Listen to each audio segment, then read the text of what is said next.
하나님의 말씀 하박국 3장 16절에서 19절까지의 말씀을 같이 보도록 하겠습니다. 내가 들었으므로 내 창자가 흔들렸고 그 목소리로 말미암아 내 입술이 떨렸도다. 무리가 우리를 치러 올라오는 환난을 내가 기다림으로 썩이는 것이 내 뼈에 들어왔으며 내 몸이 내 처소에서 떨리는도다. 비록 무화과 나무가 무성하지 못하며 포도나무에 열매가 없으며 감람나무에 소출이 없으며 밭에 먹을 것이 없으며 우리의 양이 없으며 외양간에 소가 없을지라도 나는 여호와로 말미암아 즐거워하며 나의 구원의 하나님으로 말미암아 기뻐하리로다. 주 여호와는 나의 힘이시라. 나의 발을 사슴과 같게 하사 나를 나의 높은 곳으로 다니게 하시리로다. 아멘. 오늘 전할 하나님의 말씀은 나의 구원의 하나님으로 기뻐하리라입니다. 이 시간 성령께서 우리의 눈을 열어 주의 법의 기이함을 보게 하심으로 이 시간 우리 모두에게 은혜가 충만하고 성령이 충만한 시간이 되기를 간절히 축원합니다. 오늘 성경 본문에서는 먼저 환난에 대해서 얘기하고 있습니다. 우리가 세상을 살아가는 동안 어느 누구든지 그것이 크든 작든 환난을 만나게 됩니다. 그것은 아담과 하와가 하나님이 그들을 위해서 준비해 주셨던 에덴 동산에서 살아가게 되었을 때에 하나님께서 그들에게 명령을 내리셨습니다. 여기 있는 모든 나무의 실과는 먹되 선악을 알게 하는 나무의 열매는 먹지 말라고 분명하게 명령을 내리셨지만 이들은 뱀의 꾀임에 빠져서 결국 하나님께서 그들에게 금지하셨던 그 명령을 불순종하게 됩니다. 그리고 그로 인하여 에덴 동산에서 쫓겨나면서 하나님으로부터 저주를 받게 됩니다. 이제 너희들 앞에는 가시와 엉겅퀴가 너희 앞에 놓여 있을 거라고 분명하게 말씀하셨습니다. 이제 그로 인하여 우리 삶에는 어떠한 형태든지 가시와 엉겅퀴는 반드시 있게 되어 있습니다. 그것은 우리가 피할 수 없는 상황이 될 수밖에 없습니다. 오늘 본문에서도 이러한 환난과 관련해서 먼저 그렇게 얘기합니다. 16절에 보면은 내가 들었으므로 환난에 대한 이야기를 들었다는 거죠. 이제 환난이 온다는 그 얘기를 들었으므로 내 창자가 흔들렸고 내 입술이 떨렸다. 막 이렇게 얘기합니다. 그리고 그 얘기가 오는 환난을 기다림으로 해서 섞이는 것이 내 뼈에 들어오고 내 몸이 내 처소에서 떨리는도다. 이렇게 표현하고 있습니다. 이것은 이제 환난에 대한 소리를 듣고 소식을 듣고 그 환난을 기다리면서 그 소식이 얼마나 나를 힘들게 하는지 내 우상 육부가 다 뒤틀리고 흔들리고 내 몸과 내 입술이 두려워서 벌벌벌 떨고 있다는 걸 표현하고 있습니다. 우리가 살아가면서 이러한 정말 힘든 그런 경우들을 우리는 겪어오지 않았나요? 저도 참 살아가면서 그런 걸 몇 군데 참 많이 겪은 것 같습니다. 예전에 회사 생활을 할 때 어떤 경우에는 가슴이 쿵 내려앉는 듯한 그러한 기분을 느낄 때가 참 많았던 것 같아요. 어느 누구든 회사 생활을 하든 사업을 하든 우리가 그런 일들을 해나가면서 아마 몇 번씩이나 그런 경험들을 많이 겪을 것 같아요. 너무 힘들어서 주저앉고 싶고 정말 힘들 그런 상황들, 내 온몸이 막 떨리는 듯한 그런 느낌들을 받지 않았을까 생각합니다. 그뿐만 아닙니다. 자녀로 인해서도 참 많이 받게 되죠. 저도 참 그런 경험이 있는 것 같아요. 우리 큰아들이 중학교에 다닐 때입니다. 어느 날 담임 선생님으로부터 전화가 왔어요. 이제 그 선생님이 아버님, 우리 큰애가 운동하다가 갑자기 맨홀에 빠졌는데 크게 좀 많이 다친 것 같습니다. 전화를 했는데 그 순간 정말 마음이 내려앉아요. 어떻게 해야 될지를 모르겠어요. 조금 있다가 아들이 급하게 왔는데 보니까 입술 밑이 완전히 다 찢어져 가지고 여기서 침이 흘러내고 있었어요. 완전히 찢어져 버렸어요.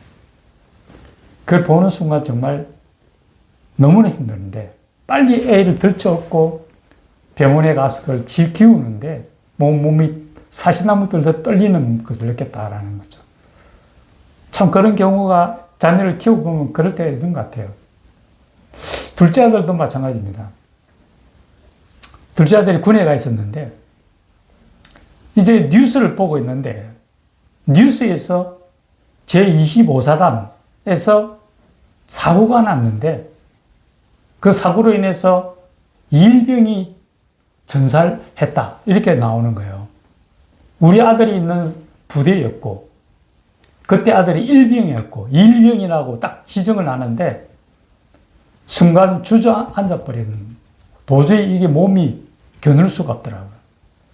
그래서 직접 전화를 해서 우리 아들은 아니라는 걸 듣고 참 의외게도 좀 안심을 했다 할까요? 그 누군가는 또 누구의 소중한 아들이 죽었는데 제 마음은 한편으로도 안심을 했다는 게 참 저도 좀 그럽니다만은 하여튼 어쨌든 아들이라는 그런 소식을 어느 정도 간접적으로 생각할 때의 그 어려움은 이루 말할 수가 없었죠. 이런 환란에 대한 부분들이 소리만 들어도 우리를 얼마나 힘들게 하는지 모릅니다. 오늘 구체적으로 17절에는 또 그렇게 얘기를 합니다. 어떤 상황들이 벌어지는지. 먼저 무화과나무에 열매도 없고 감람나무에 열매도 없고 밭에 아무 소출도 없고 무슨 얘기입니까? 먹을 거리가 없다라는 거죠. 예전에 우리 기억들이 있는지 모르겠습니다. 아마 지금 우리 같이 예배 드리는 나이 드신 분들은 대부분 기억을 할 겁니다. 예전에 정말 먹을 게 없어서 밥 한 그릇만 먹으면 좋겠다라고 생각할 때가 참 있었던 것 같아요. 먹는 게 부족한 그 비참한 만큼 큰 고통도 또 없지 않을까 생각을 합니다. 밭에 소출이 하나도 없고 그 당시에 무화과라면 이스라엘에서는 주식입니다. 먹는 음식입니다. 그냥 과일이 아닙니다. 주식이 없다라는 거죠. 밭에 아무것도 없으니까. 완전히 그야말로 경제적으로 극빈한 상태를 이야기하는 거죠. 그러면서 포도나무에 열매가 없다. 포도주가 없다라는 것은 이스라엘에서는 잔치를 열 수가 없어요. 우리가 복음서에 보면 가나 혼인잔치가 있지 않습니까? 이제 혼인잔치에서 포도주가 떨어져 버리니까 끝나야 될 그런 것을 의미하지 않습니까? 이스라엘에서 포도주라는 것은 그냥 포도주가 아닙니다. 그 잔치에 필수적으로 들어가는 거죠. 잔치를 열 수가 없다라는 거죠. 포도나무에 열매가 없다라는 것은 인생에서 제일 큰 즐거움과 기쁨이 되는 그런 예식과 그런 잔치를 벌일 수 없다는 걸 의미하죠. 인생에서 모든 즐거움이 끊어졌다는 걸 의미합니다. 외양간에 양이 없다고 그럽니다. 여기서 양이라는 것은 기력을 보충하는, 우리가 흔히 이야기하는 보양식이지 않습니까? 여기서는 이스라엘은 원래 돼지고기는 먹지 못하게 되어 있습니다. 유일하게 영양을 보충해 주는 양입니다. 양이 없다라는 것은 이제 몸에 기력이 다 쇠진되었다라는 걸 의미하죠. 또 우리의 소가 없다고 되어 있습니다. 소라는 건 뭡니까? 지금은 소하면 우리가 소고기 먹는 걸 의미하지만 예전에는 아닙니다. 예전에는 소를 통해서 농사를 짓습니다. 소가 없으면 농사를 지을 수가 없어요. 그래서 소가 없다라는 것은 미래의 소망이 없다는 걸 이야기합니다. 지금 배고프고 힘들고 영양 보충도 할 수도 없고 잔치도 늘 수도 없고 미래 소망도 없고 아주 그야말로 절박한 심정에 이르렀다는 걸 이야기합니다. 우리가 살아가면서 때로는 여기 있는 이런 것들이 한두 가지씩은 다 우리에게 다가올지도 모르죠. 그런데 18절에 놀랍게도 이렇게 얘기합니다. 이런 상황에 대해서도 오늘 하박국 저자는 이렇게 얘기합니다. 나는 여호와로 인하여 즐거워하며 나의 구원의 하나님으로 말미암아 기뻐하리로다. 비록 내가 지금 상황이 가장 절박하고 힘든 상황 속에 있지만은 오히려 나는 여호와로 말미암아 즐거워하며 나의 구원의 하나님으로 말미암아 기뻐하리라고 힘차게 외칩니다. 그것은 이 세상의 어떤 문제점도 하나님 앞에서는 아무런 문제가 되지 않는다라는 거죠. 우리가 부딪히는 이 문제들, 하나님 앞에서는 아무것도 아니다. 하나님이 모든 것을 해결해 줄 수 있는 창조주 하나님이시기 때문에 그렇습니다. 이 모든 작은 어려움들도, 환난들도 하나님께서 직접 개입하시면 모든 것이 다 해결된다라는 것을 분명히 얘기합니다. 사슴과 같이 나가 뛰놀리라고 이야기합니다. 예수님께서 이렇게 말씀하셨습니다. 너희가 세상에서 환난을 당하나 담대하라. 내가 세상을 이겼노라고 이야기합니다. 우리가 방금 얘기했던 모든 상황들, 저도 나름대로 살아오면서 그런 여러 가지 환난과 어려움들을 겪었지만 돌아보면은 그 모든 상황 속에 하나님께서 직접 개입하셔서 다 해결해 주신다는 것을 분명하게 보게 됩니다.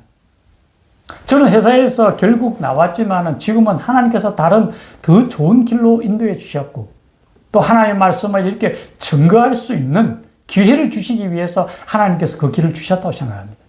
우리 큰아들은 깨끗하게 잘 나와서 하나도 보이지 않습니다. 작은 아들은 무사히 잘 군을 마치고 하나님께서 기뻐하실 만한 일들로 나아가고 있는 걸 보게 됩니다. 모든 과정 속에서 하나님께서 직접 개입하셔서 다 변화시켜 주신다라는 거죠.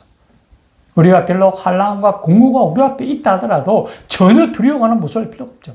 하나님께서 그 모든 상황들을 변화시킬 거고 결국 사슴과 같이 뛰놀며 힘차게 달리게 하신다라는 거죠. 무엇보다도 우리의 소망은 이 땅에 있지 않습니다. 우리가 반드시 기억해야 될 것은 우리의 소망은 하늘나라에 있습니다. 잠깐 거쳐가는 이 세상 속에서 때로는 환난이 우리로 하여금 힘들게 할지 모르지만 그 또한 하나님께서 해결해 주실 뿐만 아니라 우리의 눈을 이 땅에 두지 말고 하늘나라를 향하여 바라보면서 하나님께서 우리에게 주신 영원한 생명을 바라보며 그곳에서 영생을 누리는 하나님의 백성이 되기를 예수님의 이름으로 간절히 축원합니다. 기도드리겠습니다. 살아계신 하나님 아버지, 비록 무화과 나무에 열매가 없고 감람나무 소출이 없고 포도나무에 열매가 열리지 않고 밭에 아무것도 없으며 우리의 양도 없고 외양간 소도 없고 그야말로 아무것도 없는 막연하고 어려운 환난 속에서도 오로지 여호와로 말미암아 즐거워하며 구원의 하나님으로 하여 기뻐할 수 있는 우리 삶이 되기를 원합니다. 우리가 이 땅에 살아가지만은 이 땅에 있는 작은 것들로 흔들리지 없이 믿음에 굳게 서서 하나님만을 바라보며 하나님 나를 향하여 힘차게 달려가는 하나님의 귀한 백성들 되도록 도우시고 인도하여 주시옵소서. 이 모든 말씀 우리 구주 예수님 이름으로 간절히 기도드려옵나이다. 아멘.